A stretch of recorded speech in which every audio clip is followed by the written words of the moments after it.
प्रिय विद्यार्थियों, आज हम बीएड परीक्षा का प्रश्न पत्र हल करते हैं हिंदी का। विद्यार्थियों ने इस प्रश्न पत्र की व्याख्या करने के लिए मुझसे कहा है। प्री बीएड का पेपर है 2024 का, सामान्य हिंदी का।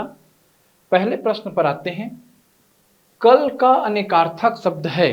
तो देखिए, कल एक अनेकार्थी शब्द है जिसका पहला अर्थ हुआ आने वाला कल और दूसरा अर्थ हुआ बीता हुआ कल। यहां तक तो ठीक है। तीसरा अर्थ होता है कल का चैन या आराम। दवा देने से रोगी को कल पड़ी, मतलब रोगी को आराम मिला। जिसका कल चला गया, आराम चला गया, वो विकल हो गया। तीनों अर्थ हुए। और वैसी कल पुर्जा यानी मशीन का कोई हिस्सा, तो मेरे अनुसार ए बी सी डी ये चारों विकल्प सही हैं। कल का अनेकार्थक शब्द बीता हुआ कल, आने वाला कल, चैन और क्या होना चाहिए, मशीन। अगले प्रश्न पर चलते हैं। मैनेजर ने कहा तुम्हें घर घर जाकर सूचनाएं इकट्ठी करनी होगी। उपर्युक्त वाक्य के लिए उचित विराम चिन्ह वाले वाक्य का चयन कीजिए। तो ये काफी उलझा हुआ सा प्रश्न हो गया है, इस पर विचार करते हैं।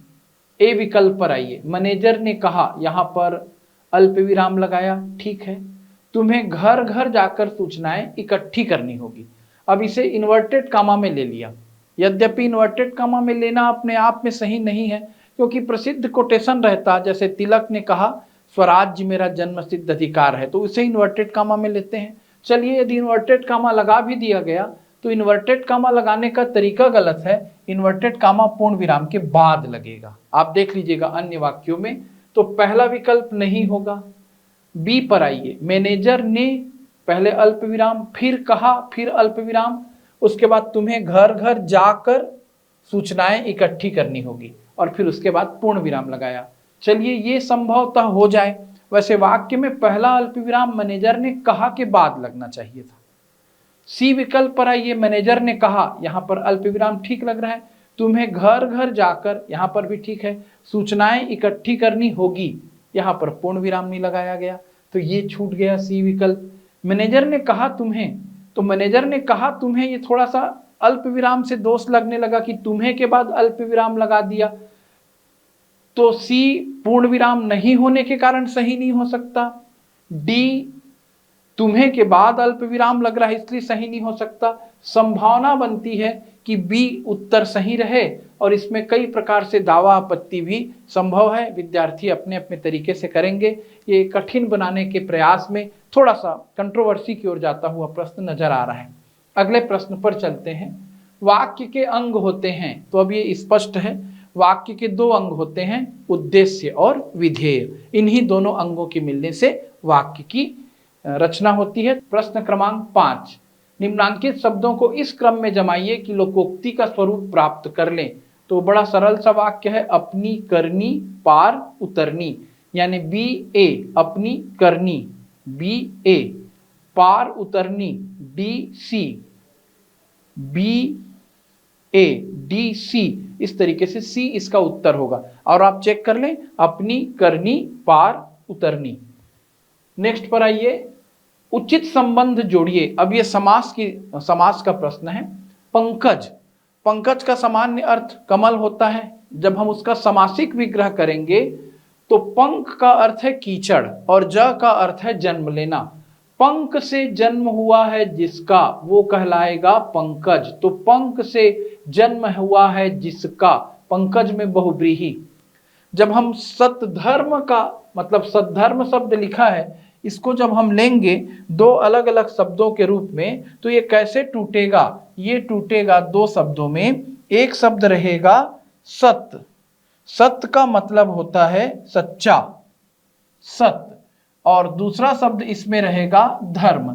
तो पहला शब्द दूसरे शब्द की विशेषता बता रहा है, सत्य शब्द विशेषता बता रहा है धर्म की। और जहां विशेषण विशेष भाव, वहां कर्मधारय समास, यथा विधि में अव्ययी भाव और पाप बुद्धि में तत्पुरुष। अर्थात ए में 2, बी में 1, ए में 2, बी में 1, सी में 4, डी में 3। तो इस तरीके से इसका उत्तर बी हो रहा है, बी विकल्प। पंकज में बहुब्रीहि समास, सद्धर्म में कर्मधारय समास, पाप बुद्धि, पाप के लिए बुद्धि, मतलब हमने बुद्धि का प्रयोग पाप करने के लिए किया। यथा विधि में यथा उपसर्ग है, विधि के अनुसार, तो ये अव्ययी भाव समास। ये प्रश्न थोड़ा सा कठिन है, लेकिन आपसे ये गलत नहीं होना चाहिए। दो प्रश्न जो थे जिनके मैंने चर्चा किया, विराम चिन्ह वाला और दो कथनों को लेकर के, वो एक बार गलत होता है तो कोई बात नहीं। इस प्रश्न पर आइए, ये भी सरल प्रश्न ही है, ध्यान से पढ़ने की जरूरत है। जिन स्वरों का उच्चारण केवल मुख से होता है, ये आपको व्याकरण की किताबों में एकदम स्पष्ट मिलेगा। आप मेरी बुक भी देख सकते हैं मुस्कान पब्लिकेशन में, सामान्य हिंदी, और पिकासो में समग्र हिंदी। वासुदेव नंदन जी की बुक आप देख सकते हैं। जिन स्वरों का उच्चारण केवल मुख से होता है वो कहलाते हैं निरनुनासिक। नासिका का हम उनमें प्रयोग नहीं करते। जिनमें हम नासिका का प्रयोग करेंगे, नाक का, वो अनुनासिक कहलाएंगे। उचित वर्तनी युक्त शब्द का चयन कीजिए। बहुत ही अच्छा शब्द है मैथिली। हमारे राष्ट्र कवि का नाम है। मैथिली का मतलब सीता होता है। जिनका जन्म मिथिला में हुआ, मिथिला, तो मिथिला में जिनका जन्म हुआ, सीता माता कहलाई मैथिली। मिथिला में जिनका जन्म हुआ, मैथिली। और जो मैथिली की शरण में है, ऐसे व्यक्ति का नाम होगा मैथिली शरण। थ में छोटी ई और ल में बड़ा ई, मैथिली शरण। प्रश्न 8वें का विकल्प बी। अगले प्रश्न पर चलते हैं। चटका शब्द है, यह भी बड़ा प्यारा शब्द है। वैसे गौरैया को चटका कहते हैं, संस्कृत में चटका। और चटिका शब्द भी आता है, चटिका से चिड़िया शब्द बना है, ऐसा आप देखते होंगे। कुल मिलाकर यदि हम चटका शब्द पर जाएंगे तो ये संस्कृत शब्द है, और संस्कृत है मतलब एक ऐसा शब्द है, तत्सम शब्द है। क्लास में भी बच्चे कई बार पूछ रहे थे, वो मुझसे चटका का अर्थ पूछ रहे थे, और यहाँ पर चटका उत्पत्ति के आधार पर तत्सम है या तद्भव, यह पूछा गया है। जब मैं काल से संबंधित प्रश्न पढ़ाता हूं, मैं बार बार आपको कहता हूं, आपको सबसे पहले आसन्न भूत पर ध्यान देना पड़ेगा। राम किताब पढ़ आया है दिख रहा है, और ये हो गया आसन्न भूत। जहां क्रिया वर्तमान मतलब हाल ही में संपन्न हुई रहती है, वो आसन्न भूत होता है। बहुत ध्यान से समझिएगा। मैं अभी आपको हिंदी पढ़ा रहा हूं, ये तो वर्तमान काल है, ऐसा लग रहा है। 1 मिनट ही पहले, 1 मिनट भी नहीं हुआ होगा, मैंने आपको चटका शब्द के बारे में बताया था। अभी हमने चटका शब्द तत्सम शब्द है, ऐसा पढ़ा है। मैं बोल तो रहा हूं ऐसा पढ़ा है, लेकिन क्रिया कहां चली गई? भूतकाल में। कोई भी क्रिया संपन्न होते ही कहां चली जाती है? भूतकाल में। और यदि व्याकरणिक दृष्टि से देखा जाए, बहुत ध्यान से समझिएगा, तो पूर्ण वर्तमान ही आसन्न भूत हो जाता है। जैसी ही क्रिया होती है तुरंत भूतकाल में चली जाती है। तो देखिएगा, राम किताब पढ़ आया है, ये आसन्न भूत होगा। राम किताब पढ़ आया, ये सामान्य भूत होगा।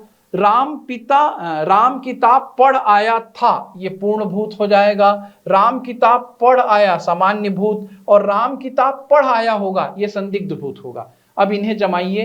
राम किताब पढ़ आया, ए में 3, 2 विकल्पों में दिया है।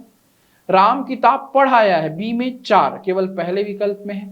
राम किताब पढ़ आया था, सी में 2, राम किताब पढ़ाया था। और राम किताब पढ़ आया होगा, संदिग्ध भूत, इसलिए विकल्प ए ही इसका करेक्ट उत्तर होगा।